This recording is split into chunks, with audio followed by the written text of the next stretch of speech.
اگه تا حالا این اتفاق رو توی چارت دیدی، باید سریعاً وارد شی، چون واقعاً عالی جواب میده. ما میخوایم برای ورود از 2 تا تکنیک استفاده کنیم: نقدینگی یا لیکویدیتی و گپ ارزش منصفانه یا فیر ولیو گپ. نقدینگی هدفیه که قیمت دنبالش میره. FVG هم جاییه که ما وارد میشیم. مثلا اینجا رو ببین، خیلی از تریدرها فکر میکنن این یک بریک آف استراکچر نزولی معمولیه. اما نه، ما که تریدرهای حرفه‌ای هستیم میدونیم که این فقط یک تله نقدینگی بوده. حالا یه چیز جالب داریم. موقع ایجاد این تله نقدینگی، قیمت یک گپ ارزش منصفانه هم ساخته. نه فقط یک گپ، بلکه یک FVG نزولی یا بیریش FVG. صبر کن، یه راز رو بهت بگم. من هیچ وقت با FVG نزولی پوزیشن شورت نمیگیرم. به جاش این کارو میکنیم.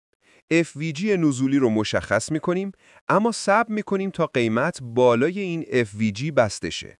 درست مثل این. به این میگن گپ ارزش منصفانه وارونه یا معکوس و یک سیگنال بسیار قوی صعودیه. وقتی کندل بالای گپ بسته شد، وارد پوزیشن شو، حد ضرر یا استاپ لاس رو پایین و حد سود رو در نقاط نقدینگی تعیین کن. حالا تماشا کن که معامله چطور پیش میره. سود